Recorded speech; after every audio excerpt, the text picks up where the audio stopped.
The, the goal of this lecture is to give you an introduction to what metabolism is, how we can look at metabolism from a relatively high-level perspective. I will give you some basic principles of metabolism, which will be relatively abstract, but hopefully will give you a framework into which you can then input all the details that we'll be talking about in the different metabolic pathways and different enzymes and the cofactors, etc., etc. So the first part is this really high-level overview of how we can look at metabolism, what the basic tenets are, what the basic principles are.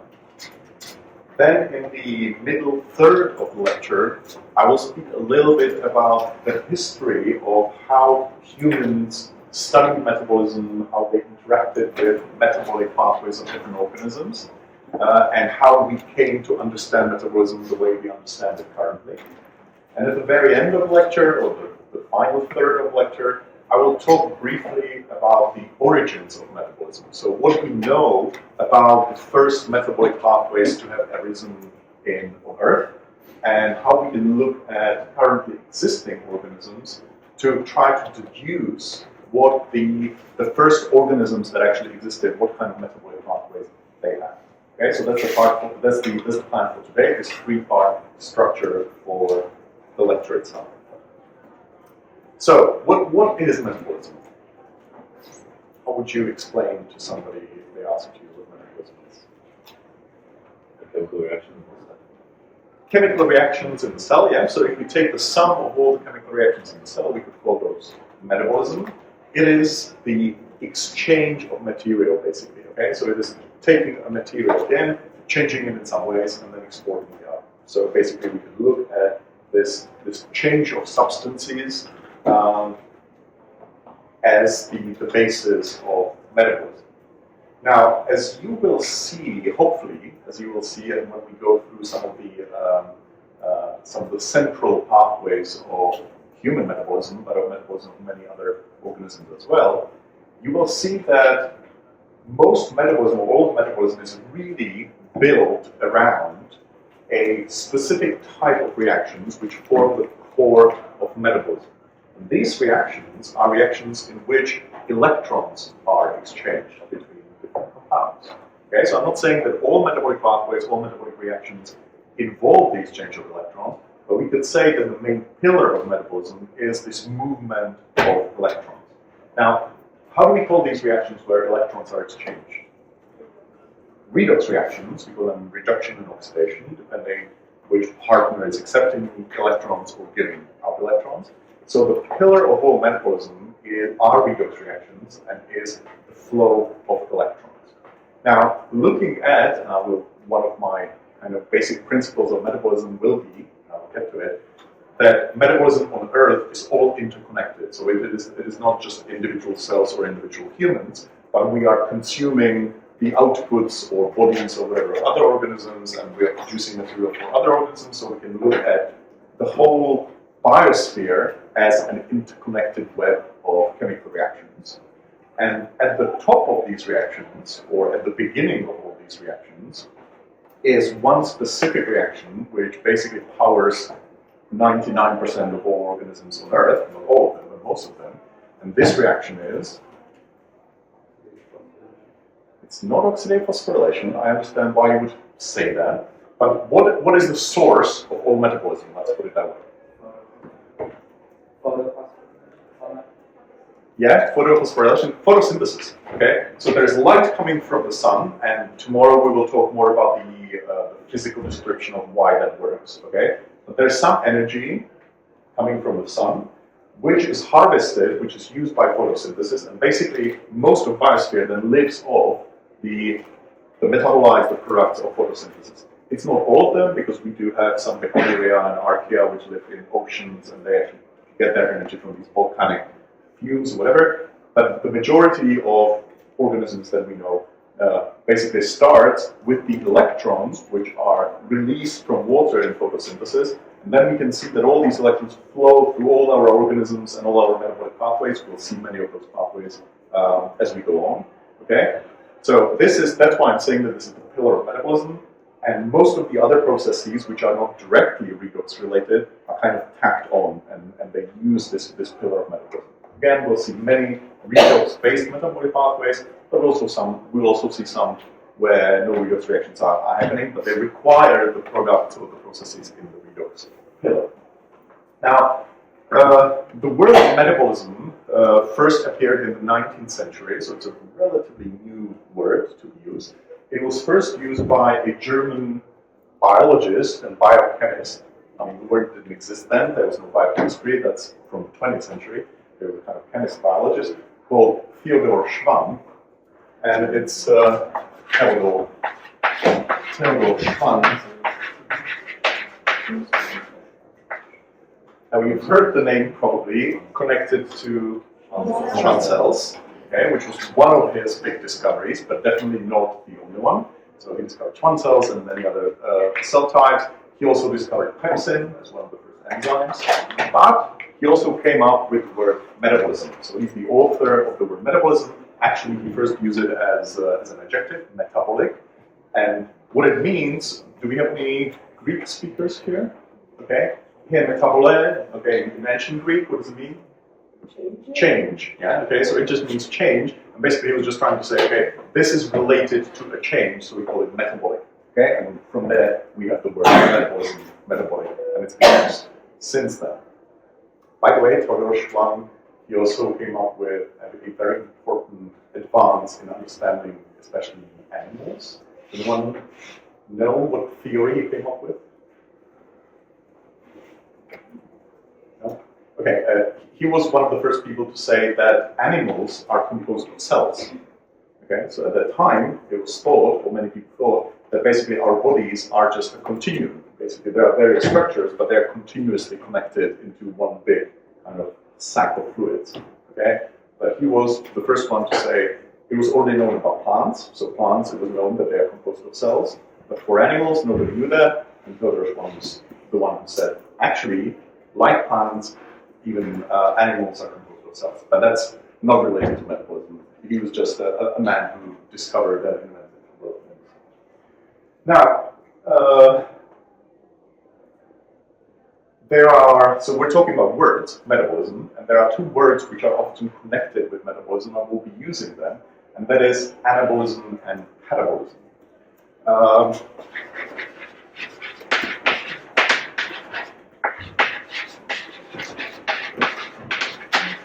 Can somebody explain the difference between these two types of metabolism, parts of metabolism? Anabolism is two parts putting into one, we gain energy, and catabolism is the exact opposite, breaking down one molecule and getting energy. Okay, so yes, correct. So anabolism means forming more complicated compounds from simpler compounds, and we usually need to supply some energy or some form of energy to do that. And catabolism, on the other hand, means breaking down more complex compounds into simpler compounds and using some of the energy stored there to maybe power some other things. Now, we'll be using these terms, these words in different contexts, but let's just be aware that oftentimes there are pathways in our metabolism which can actually work both ways. So they can work as part of catabolism when they are breaking down things, and when they turn around, they can also be part of anabolism. They can start building certain things together. Okay, so be aware that catabolism or anabolism can be just a means of, or can be just a change of direction. You change, basically the same pathway can work in both ways, both breaking down compounds and building up. And we'll see a few examples very early on where both of these things can actually happen. Okay. So it could be just a direction, a current direction. Anabolism and catabolism are also used in clinical medicine and clinical nutrition and physiology, talking about the state of an organism. So not about a specific metabolic pathway, which builds up new chemicals or breaks down new chemicals, but we can say that a patient is in a catabolic state. That means that overall, the patient is breaking down a lot of their energy reserves, and fat, etc., etc. On the other hand, when people are in anabolic state, they are building their muscles, or they're building their fat, etc. But that's a slightly different way of using these words. You'll see them in clinical medicine, they're often used. But here we specifically mean reactions and pathways which build more complex compounds from simpler or break down more complicated compounds into simpler products. So, important terminology. Now,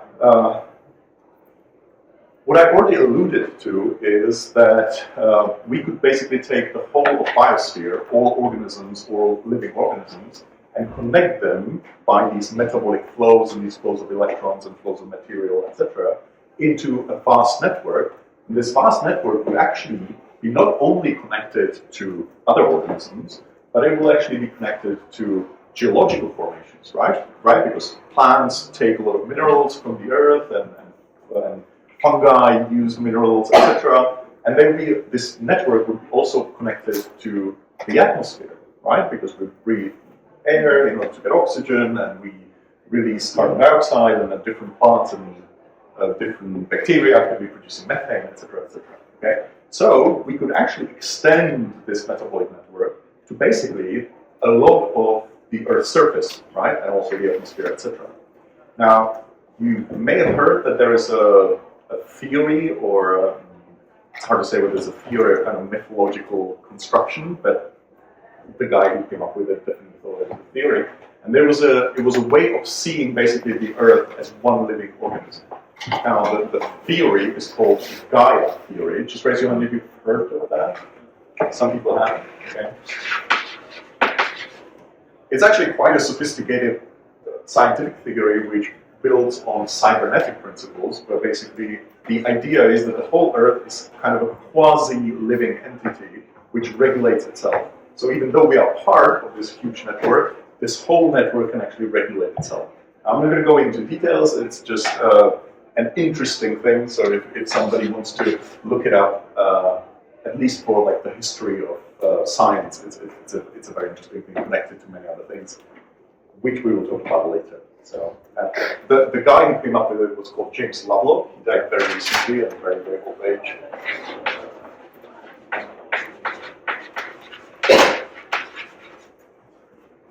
And his co-worker was Lynn Margulis, and this is going to be a name that will come up later on when we talk about mitochondria. So let me just put it here. This is not something you'll be tested on that you need to know. Okay, this is just for your interest. If you want to get into more obscure parts of biology. These names are interesting people. We're talking about Lynn Margulis in connection to mitochondria and their origins. So anyway, that's just the interconnection of metabolism and all living organisms. The final bit of this introduction is, we'll see how it works, okay? Oftentimes I use kind of a metaphor for metabolism and for what it actually does for us by taking, it's a metaphor, simile, whatever you want, taking a candle, okay? I'll explain what the connection to metabolism is. So, we have a candle made of wax, some kind of alkane, paraffin, whatever, something, okay, some organic compound. And what happens when we light it? Okay, so we heat this thing up, and what we get is a flame. And the flame itself is actually organized. It may not sound like it, but if you recall what a flame looks like, a candle flame, there are different layers to it, there are different colors to it. It moves around, but it actually stays stable, unless you blow it out completely. But it kind of corrects itself, and it keeps its shape. Now, how is it possible? How is it possible that this structure forms just by burning some alkane in the air? Well, so here we have some carbon, some complicated compound. Here we get oxygen. And what happens when this paraffin burns in a candle is basically just a transfer of electrons, right? Electrons are being transferred from, so here we have two elements. From moles. Are they? transfer from oxygen? Oh, Okay. So electrons are transferred from carbon to oxygen, right? That's oxidation. And this process, this transfer of electrons, releases energy into the surroundings as light and heat, etc. And it is this transfer of energy, this release of energy, that actually creates the flame as a structure. Now we could take this as a sort of simile or metaphor for our own metabolic processes. And we'll talk about the physics behind it tomorrow. So there'll be a little bit more equations and explaining how things work. But the basic principle is that by taking some type of energy, ingesting it, transforming it and releasing heat into our surroundings, we can create our own structures. We can build proteins, we can build DNA, etc., etc. Now, the flame on a candle is a relatively simple structure. It's just different layers of basically heated gas. But as you can see, the structure itself only forms just by releasing some energy. And that's exactly what, in principle, this is what all living organisms are doing. Okay, so they are taking in some form of energy, releasing some energy into the surroundings, and this allows us to build complex structures, much more complex than the light, the flame of a candle. Now, this could sound a bit kind of esoteric or weird, but actually there's a branch of science called nonlinear thermodynamics or non-equilibrium thermodynamics, which posits exactly this. It basically says that if you have a structure which can take in some energy and release it into the surroundings, it will spontaneously start creating structures. And this is a theory that explains basically the beginnings of life, because there were structures, chemical structures, which started, the word is dissipating energy, so taking it in and releasing it into the surroundings. And this dissipation of energy will spontaneously form structures which can then evolve into human beings and butterflies and algae, etc. You know, have this in your head. Maybe someday it will make sense, or it will help you understand some mysteries of metabolism and biology. Anyway, I promised that I will give you some basic principles, kind of high-level principles of metabolism. I will give them to you now. Just be aware, at this point, it's very likely that those principles will sound very abstract. But the goal is, the idea is, that hopefully you will have them written somewhere. And as we go then through the detailed metabolic pathways, you will start seeing, hopefully, how these principles are actually hidden in all those metabolic pathways. We'll see how that works. So, first principle that I want you to be aware of, and I think it's probably one of the most useful ones for learning metabolism, is that metabolism is modular. What does it mean? In the vast, very, very complicated metabolic network of our own cells, let alone all of biosphere, you will notice that some things just repeat. Some reactions, some cofactors, some types of enzymes will repeat in different parts of the metabolic network. Why is that? Well, because basically we could say that when life or chemistry or whatever evolution invented some new reaction, some new possibility, it then tended to reuse it in other places rather than developing a completely new way of doing things. So you will see, hopefully, as we go through metabolic pathways, that certain things repeat in different contexts, and they serve possibly a slightly different function, but in principle, they are the same thing.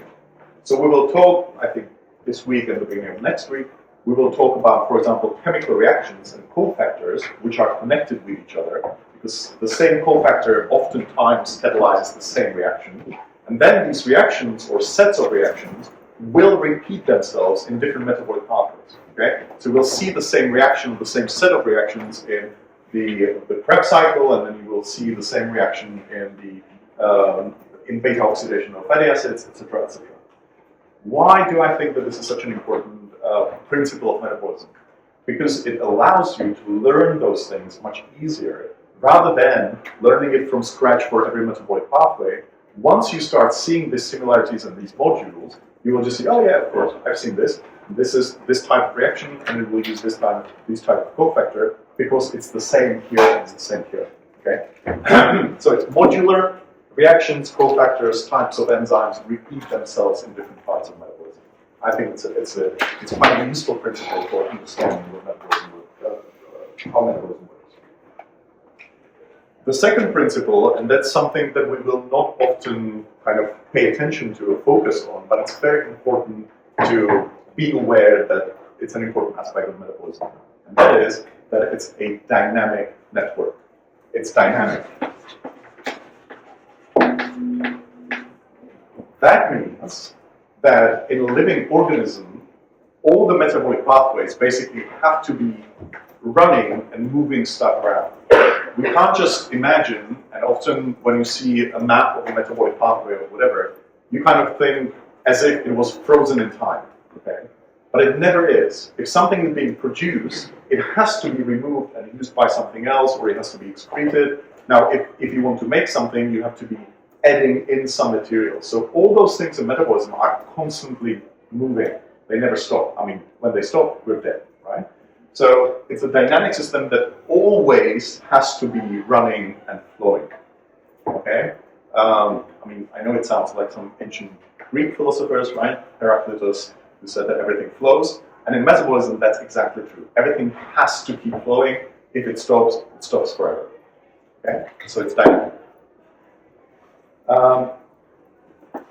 The third principle is, in a way, connected to it. And it says that metabolism occurs in space and time. You know, it sounds very trivial in a way.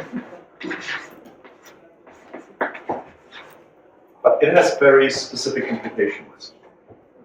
When we talked about the composition of the intracellular extracellular fluid, I know it will feel like a long time ago, but it wasn't that long ago. I mentioned that the concentration of proteins and structures inside the cell is actually very high, and the inside of the cell, the cytoplasm, is definitely not an aqueous solution. You can't really imagine it as a dilute solution in water. It's actually pretty thick gel, right? Like an egg white or something. That means that moving some molecules across the cell will take a lot of time. Okay? Because the diffusion is much, much slower, about 10 times slower inside the cell than in a dilute aqueous solution. So things take time, and that also means that they have to be arranged in space in such a way that reactions that basically follow on each other need to be very close to each other physically. The enzymes have to be arranged in such structures where the product of one can be then taken on into another one and can be converted. So again, it's something that we will not pay attention a lot to, but be aware that, for example, glycolysis, the pathway in which glucose is broken down to pyruvate, is actually arranged very, very close to mitochondria, where the next step of degradation in the Krebs cycle occurs. Okay? So when we draw these pathways and whatever, it looks like we say, well, glycolysis, you know, this is a cell. You know, sometimes it looks like glucose comes in, and then something happens to it, and then here is a mitochondrion, and it goes in. That's almost never the case, because it will take forever for the intermediates of these pathways to cross these large distances inside the cell. So what actually happens is, oftentimes, that you have a transporter of glucose, you have a mitochondrion close by, and all the enzymes are actually bunched together so that they can efficiently the products and the reactants or the intermediates can be efficiently moved around without having to diffuse through large distances. Okay, so be aware of space and time. Things can't really take forever, and they can't move across large different distances in the cell because it would be just too slow. The fourth principle is that metabolism and most of its steps are highly regulated.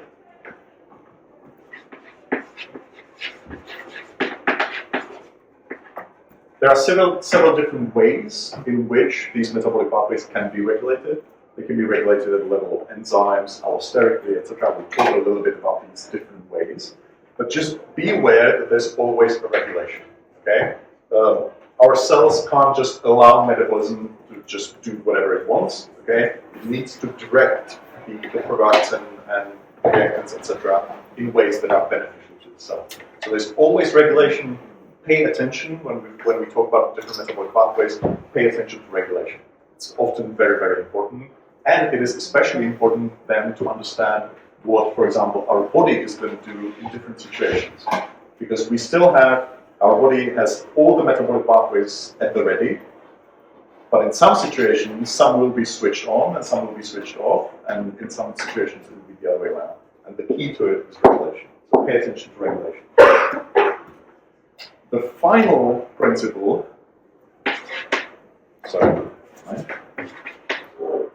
will become hopefully a bit clearer tomorrow when we talk about this physics, this thermodynamics, but I will just say it now, and that is that metabolism occurs away from equilibrium. So all the processes in our, almost all the processes in our metabolism are far away from chemical equilibrium.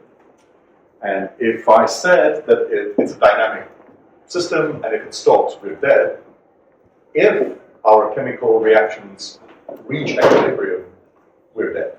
Okay? So equilibrium is death, and life means being far away from equilibrium. Again, we'll talk about it a bit more tomorrow, and hopefully it will make more sense.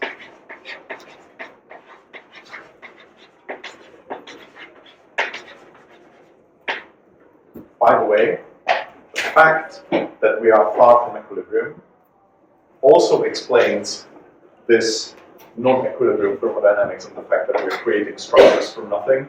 These two things are very intimately connected. Okay? A lot of chemistry, a lot of physics is described in textbooks as if it occurs at equilibrium. It's much easier to do the math, etc., etc. But in fact, we are far away from equilibrium, and this is what allows us to exist, to live, to create, etc., etc. Okay? So these are basic principles of metabolism. Again, they are very abstract, but hopefully they will become clearer as we go through the details. Any questions about this? Okay. No questions. All right.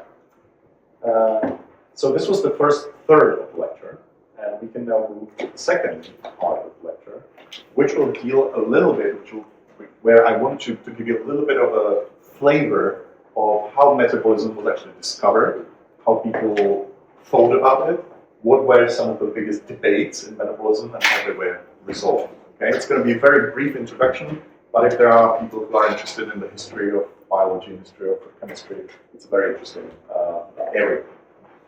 So, the thinking about metabolism and most of the discoveries of metabolism, at least in the beginning, were very closely connected to basically what we would call technology or agriculture. And they were mostly connected to the production of alcohol. So you may have heard that there are theories that agriculture itself probably may have developed in order to produce beer. So in the Middle East, in Mesopotamia, some of the first remains of kind of proto-agricultural societies were basically kind of big vessels for producing beer. And the idea was that the hunter-gatherers who were fermenting some of these grasses basically thought, well, wouldn't it be easier to actually grow those grasses, because then we don't have to go out and collect them in order to make beer. And one of the theories is that this is how agriculture actually started, and they started using them. I'm not saying that this is how it is, but it's one of the theories. Now, interesting, and this fermentation, this idea of changing something sweet or complex or whatever into alcohol, and alcohol was, since prehistory used in religious rituals, so it was a big part of kind of social and religious framework in which human societies existed. So this change was actually something that people are really invested in and really wanted to figure out how this works.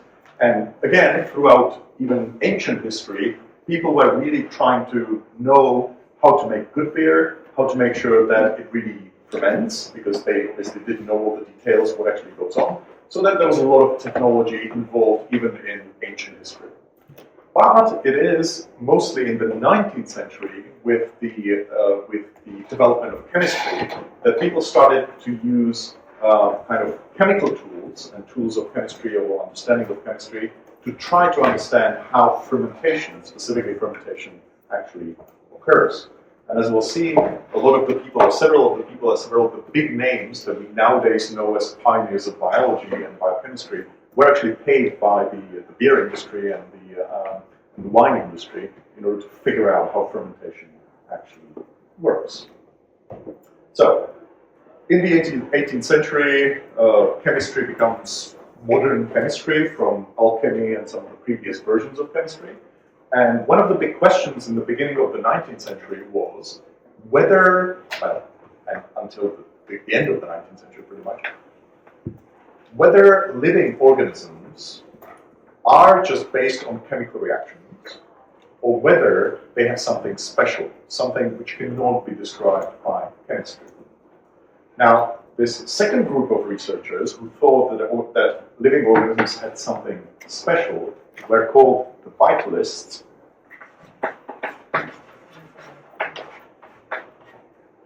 Because they thought that there's some kind of vital force which the living organisms have, which differs from all the other processes like physical and chemical processes, and it basically sets those living organisms apart. Okay? The other group of researchers, the opposing group, were saying, no, it's basically just chemistry. We don't quite understand it, but we think that it is just chemistry. Now, what is often described as a decisive experiment, well, let me backtrack a little bit. So, this division between vitalists and non-vitalists, or this idea that living organisms are different, led first to the distinction between inorganic and organic compounds. Something that you all know, okay? There's what we talk about organic compounds and inorganic compounds. But this actually comes from this vitalist idea, because the first description or the first idea behind organic and inorganic was that organic compounds can only be produced by living organisms, hence organic, okay? And inorganic compounds are produced by geology and chemistry, etc. Okay, so this division, which we still use, actually comes from this idea of vital force which can create organic compounds, but chemistry cannot.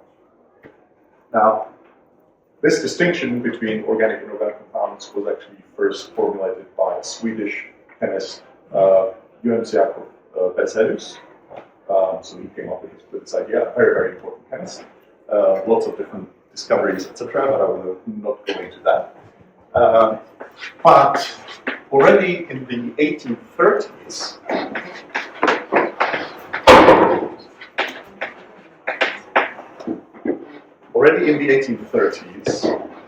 a German chemist called Friedrich Wöhler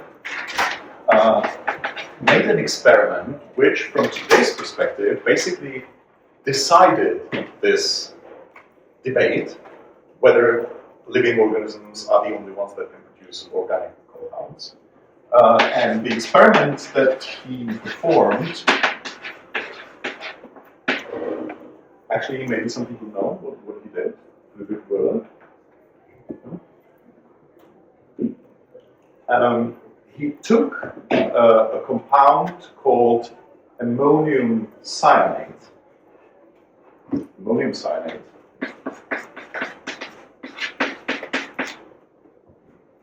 and heated it and turned it into urea.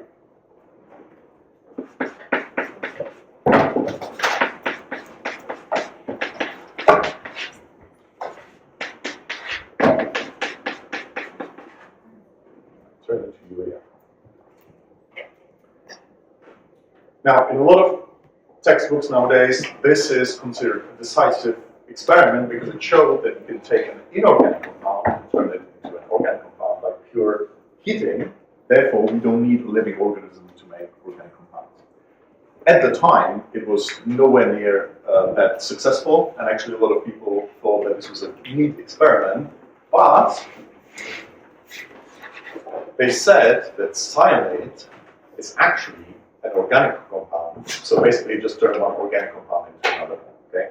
So they were like, yeah, interesting, but really cyanide can be produced by organisms, therefore it is an organic compound, and we don't really believe. So even though, from today's perspective, this was a decisive experiment, it wasn't really at the time. By the way, can somebody tell me what kind of a chemical reaction this is?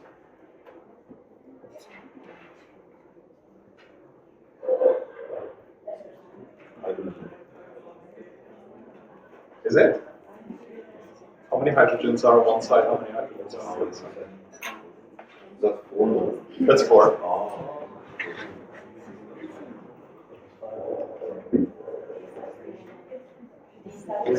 Desaturation. Not really. Desaturation would be basically oxidation, but it isn't.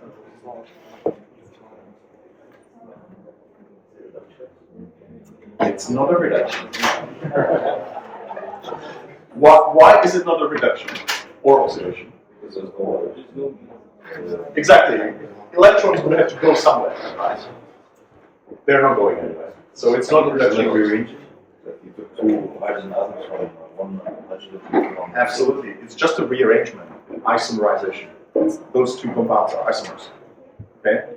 So basically, it's just turning one isomer into another isomer. Okay. That's what we know today. Okay? And then it was quite interesting. So anyway, we are at the beginning of the 19th century, and there are still vitalists and non-vitalists debating whether the processes in living organisms are somehow very different from chemistry. And let's come back to this idea of fermentation. Because again, people were interested in what happens in fermentation, how can we make it better, how can we make it more efficient, etc., etc. Now, already in the 17th century, because microscopes were discovered in the 17th century, so people knew when they looked into fermenting beer or fermenting wine, they noticed that there were some structures, some kind of droplets in it, so they knew that there was something there.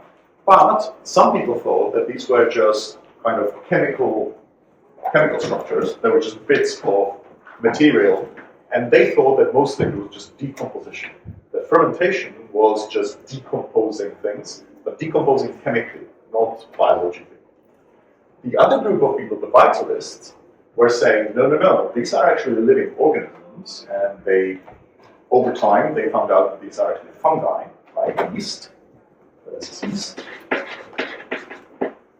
But this took a while before they actually found out that really it is living organisms. So, at the time, we had vitalists who thought that there's this special vital force in living organisms, which nowadays we don't think is true.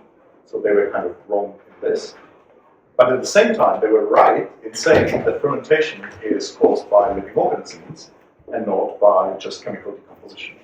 So it's an interesting thing where a group of people who in one ways were wrong were actually right in the other. Okay? So it wasn't just, we know nowadays that fermentation is really mediated by living organisms, by yeast and bacteria, depending on what kind of fermentation it is. But as you can see, the ideology that people had actually prevented them, in a way, from seeing the correct thing. Okay? And the wrong ideology actually allowed them to see the correct things. Okay? It's just an interesting debate in there. Nevertheless, as 19th century progressed, there came people who kind of united these two camps. And they said, well, yes, fermentation is really caused by living organisms. And there were some cool experiments done to show that. So one of the experiments that was done was basically having I'm not sure it was grape juice or sugar solution or something. And they boiled it, and they put it in closed flask and waited for it to decompose, to ferment, right? And what would you expect to happen?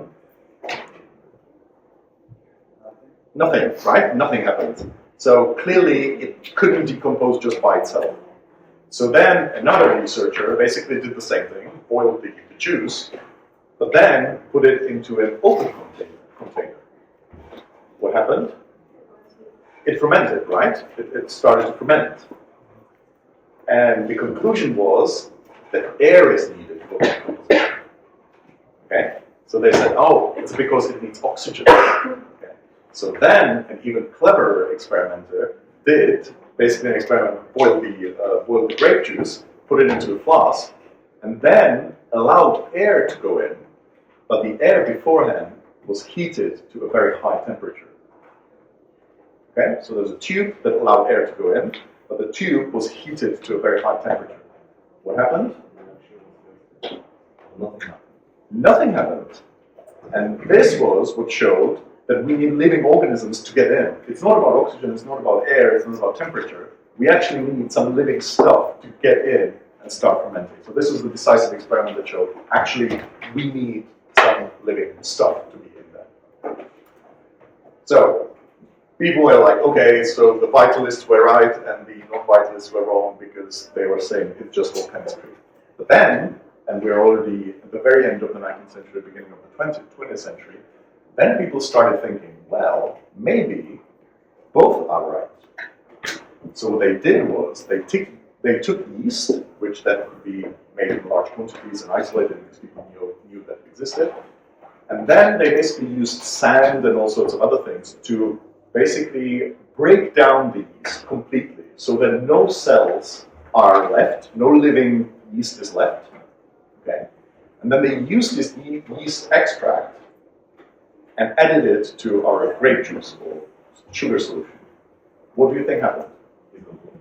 It fermented, right? Even though there were no living cells in there. And this connected the two views. Basically it said, yes, we need living organisms, but actually we just need the contents of those living organisms. So it's all just chemistry. There's no special thing about living organisms. We just need the stuff that's in them. And the stuff was then called enzymes and coenzymes, and further discoveries were made.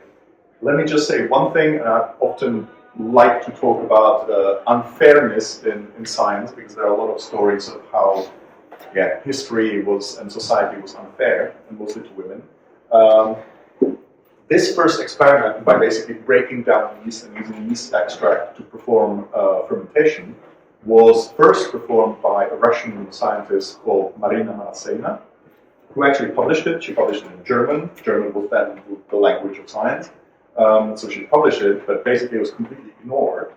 But then a man, Karl Büchner, did exactly the same experiment and got a Nobel Prize for it. And unfortunately, there are many such stories with Rosalind Franklin, DNA, etc. So it already happened then, these things.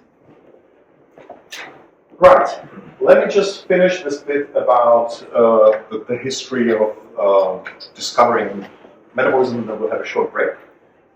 One of the names which is quite closely connected to these early discoveries of how metabolism works was Louis Pasteur. That's probably a name that most of you have heard, Louis Pasteur, right? So Louis Pasteur was actually paid by a brewery company to figure out how these things work. And interestingly, Pasteur, who is now considered as one of the pioneers of microbiology, etc., he was a staunch vitalist. So he absolutely believed that organisms not only are needed for these things, but they have special vital force, and it's not just chemistry. So we can see that even one of the towering figures in microbiology was actually wrong about some of these things. So just be aware that Pasteur was involved in these things. Well, and then in the 20th century, biochemistry itself actually started to it developed as a separate branch of science and started looking in much more detail using new tools into how metabolism works. I will just give you a few names. We'll hear them again in different metabolic pathways of these people who actually studied these metabolic pathways and discovered some important things. One of them is called Otto Warburg, a German chemist who then later worked in the United Kingdom. And he discovered first what he called a respiratory enzyme. So basically a component of what we nowadays call the respiratory chain or the electron transport chain in mitochondria. We'll talk about that quite a bit. So he basically found the enzyme that takes in oxygen and allows electrons to flow into oxygen. So Otto Warburg, a very important person in the study of metabolism. The other super important person, we'll hear about him as well, was called Hans Krebs.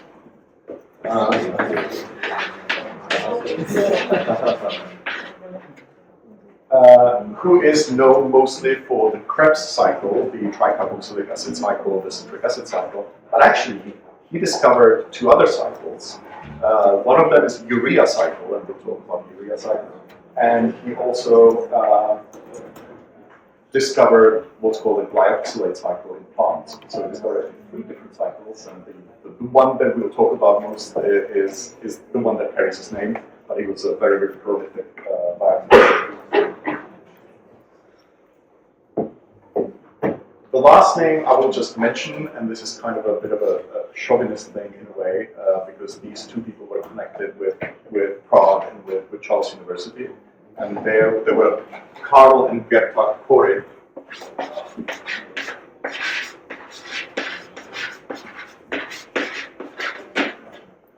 Who were quite instrumental in discovering some of the steps in glycolysis. Okay, so the whole pathway of glycolysis was partly discovered by Karl and Gerta Kory, who worked in Prague until the Second World War, and got a Nobel Prize later on. They also discovered a cycle between glucose and lactate that occurs between muscles and liver. We'll talk about the Kory cycle, but just so you hear the names. Good. Any questions about this part of our history? All right, let's take a 5-minute break, and we'll then finish the last part of the meeting. The last part.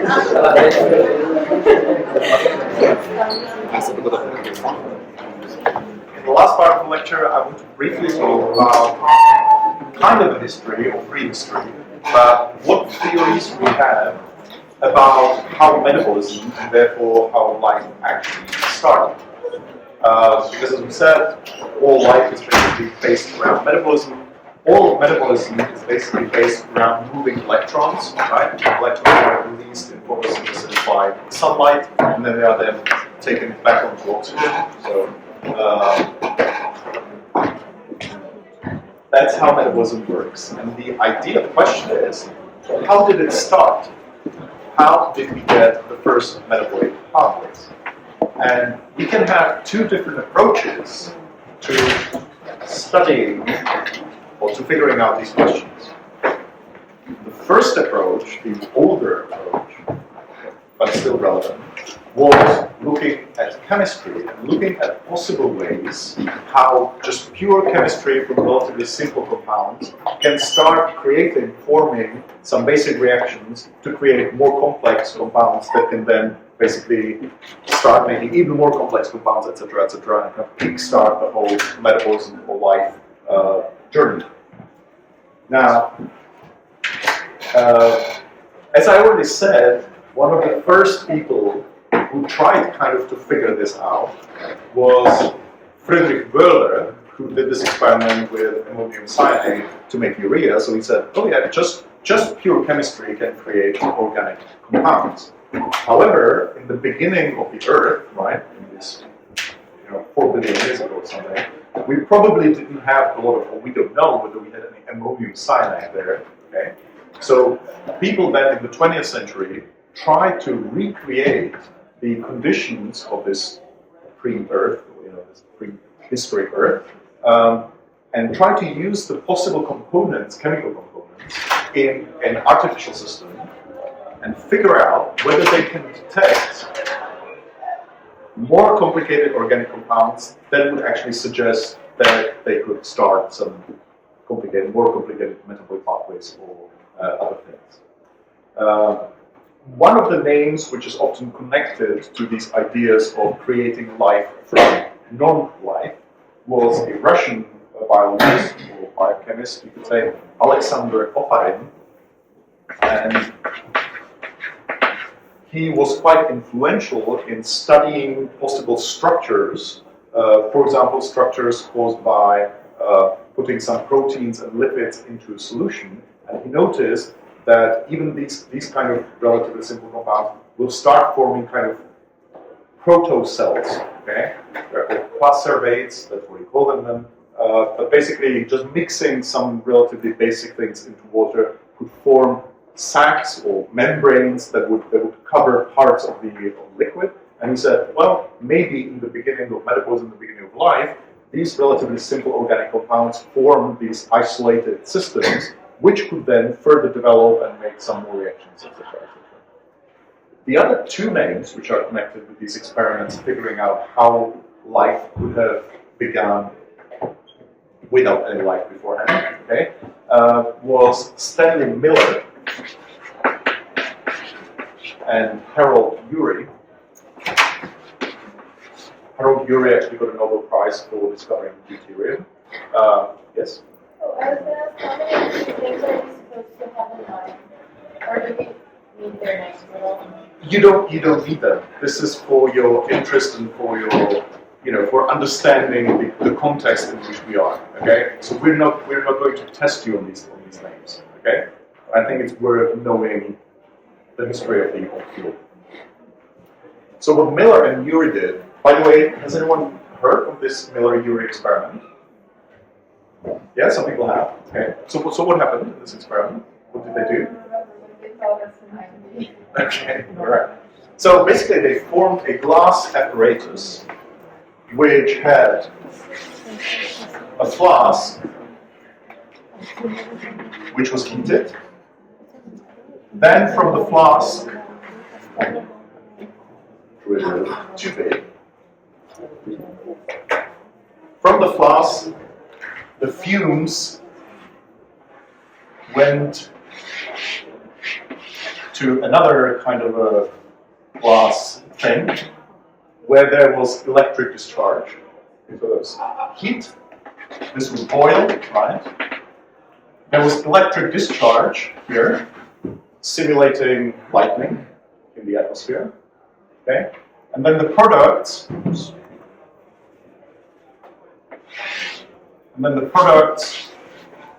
yeah, that's not going to work.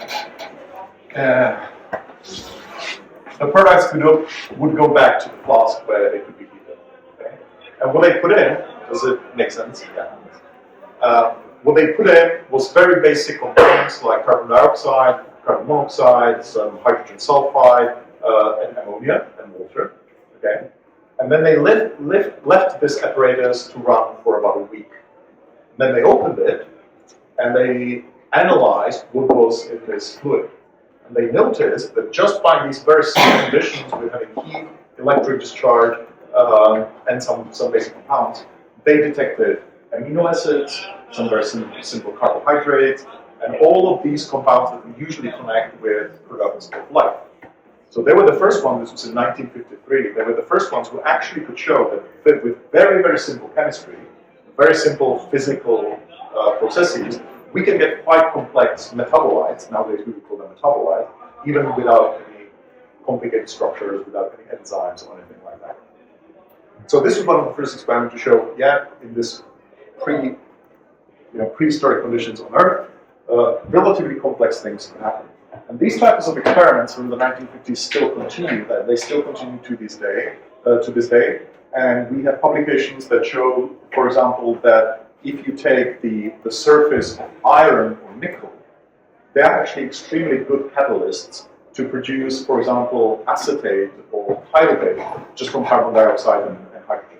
So you can make pretty complex organic compounds, metabolites, just by these very simple processes.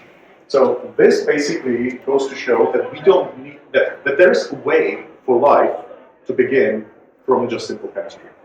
Of course, there are still theories that life on Earth was not actually created on Earth, that it was actually received from space, right? Maybe you've heard, it's called panspermism, and it's basically just that like life is being moved around the universe and comes from a comet or something. Now, we don't know what happened, but these experiments show that we don't actually need to receive life from the universe, because we could probably, most likely, to just form it in the conditions of the prehistoric Earth. So this is the chemical way of looking at the origins of life and the origins of metabolism. The other approach, yes? So they put in carbon dioxide, or or bicarbonate. There was water, there was ammonia, there was hydrogen sulfide, and I think that was it. Okay, water, yeah. Maybe carbon monoxide, I'm not entirely sure whether it was carbon monoxide. But they tried to recreate kind of the geological conditions of Earth 4 billion years ago.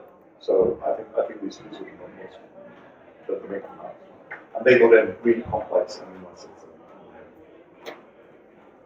Yeah, anyway, one of the other things is that astronomers are now looking in the universe and they notice that in comets and various moons, very complicated chemical compounds have been discovered, including some nucleotides, etc. So clearly, just purely having atoms, bumping into each other, you can make very complicated compounds if you have enough time. Now, that's the way looking at the history of metabolism from a chemical point of view. The other one is looking at existing organisms, existing living organisms, and try to figure out, based on what kind of metabolic pathways they have, try to figure out the one that is shared by basically all of the organisms, or most of the organisms, because probably that is going to be the most ancient metabolic pathway. Does it make sense? Right? So, you know that, okay, so life originated, we don't know, and then it's split into two big branches. What are they, the two big branches? Huh?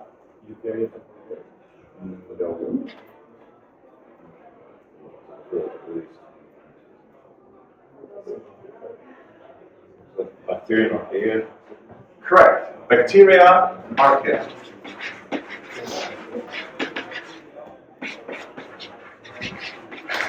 Where would eukaryotes fit in this? Okay.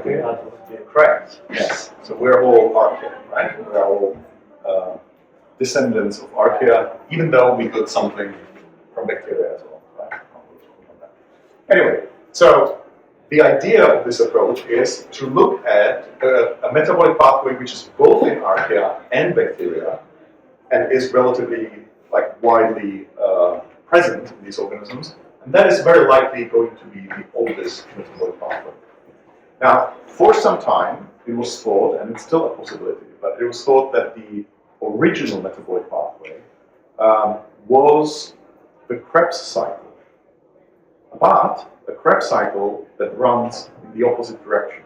And I know we haven't done it yet, okay? But when we talk about the Krebs cycle, we'll say that in our cells, mostly the function of the Krebs cycle is to take acetyl-CoA, to take acetate, and break it down to carbon dioxide. Okay? It also does other things, but that's one of the big functions of the Krebs cycle. However, this reverse Krebs cycle, or what's called the reductive Krebs cycle, which is much more ancient, actually worked in the opposite direction. So it took in carbon dioxide and fixed it, it's called carbon fixation, fixed it into acetate. So this was one candidate for this pathway. But then, in the 1980s, a much simpler pathway was discovered. Is it simpler? Well, to some extent it's simpler. But it is more present in the different branches of life. And this is a pathway of carbon dioxide fixation, which works basically, you take 2 molecules of carbon dioxide, then with 2 electrons, we reduce 1 carbon dioxide into carbon monoxide. The other carbon dioxide receives 6 electrons and gets turned into a methyl group.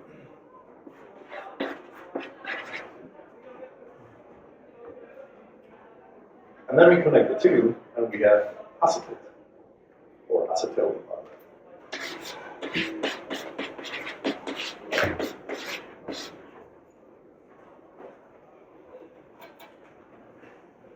So this pathway is probably the original, we don't know, but probably the first pathway that actually allowed organisms to take carbon dioxide, use electrons from some source, and it was probably a mineral source.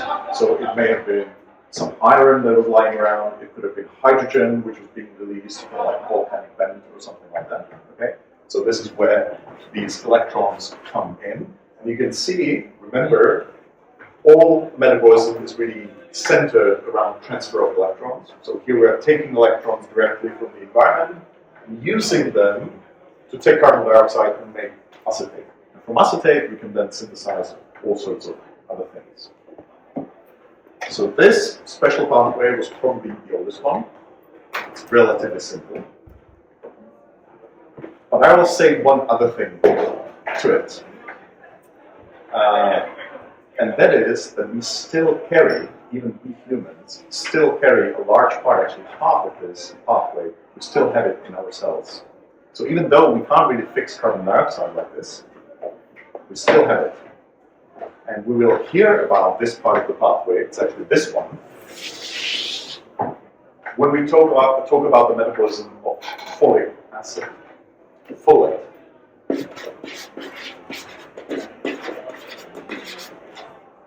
So in our cells, we use folic acid to basically, we can't start from carbon dioxide, we actually start from one step further, but we can then give electrons to this compound and make a methyl group, and the methyl group can then be used for many other processes like synthesizing nucleotides and methionine, etc., etc. Okay? So remember, folic acid metabolism is still kind of carrying these, we still have these on this pathway that probably existed, even though we can't actually use it for this purpose that was originally used. Because we are a heterotrophic organism, right? We're not fixing carbon dioxide, we're actually breaking down all of these compounds. Right. That's all for this. I remember what I said, but do you have any questions about these origins of metabolism?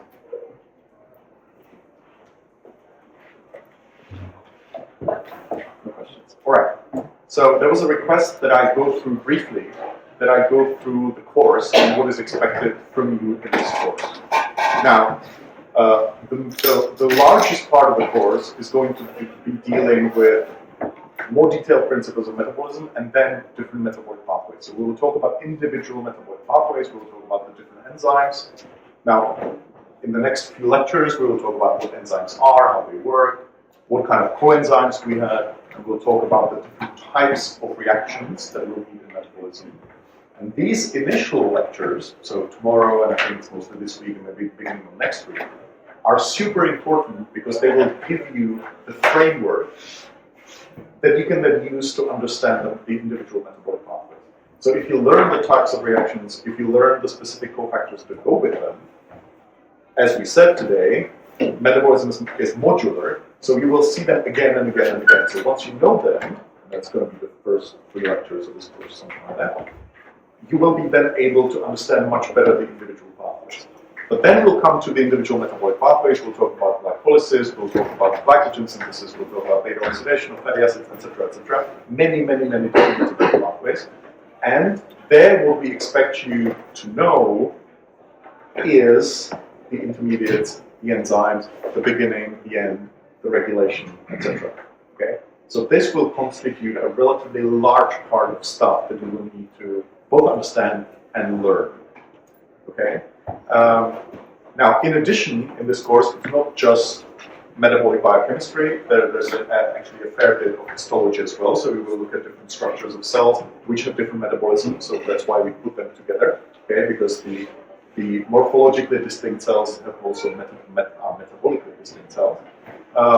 But really, I think the biggest amount of stuff that you will need to learn are these metabolic pathways. Okay? We will try to give you the logic of those metabolic pathways, what the purpose is of this metabolic pathway, why do we have it, can it work in a different way, etc., etc. But it will be a lot of enzymes, names, etc. Please make sure that you really focus on the first few lectures, because they will give you the names, the classes of enzymes. Once you understand that, you can figure out even the enzymes that you can't remember, but you can mostly figure out what is the most likely name for the enzyme. If you don't if you just go through the general questions, the general lectures in the beginning without really paying attention to them, it will be a slog because you will have to memorize everything. Okay, and it's a lot of stuff. So we believe that it's easier once you understand the basic principles, you can figure most of those things out. Not all of it, but most of those things you can figure out. Okay? Is it useful this way? Okay? You can have a look at the topic on VUCA or insist the topics, because all the lectures are listed. So if you want to have a look now, you will see what kind of pathways we'll go through. Okay? There are also seminars, there's also e-learning, and all of these are to help you really understand, because we know that it's a lot of stuff. It's not super complicated, but there's a lot of stuff, so we can help you understand it and hopefully it works. But you need to work as well. Okay, so that's it, and I'll see you tomorrow. Thank you.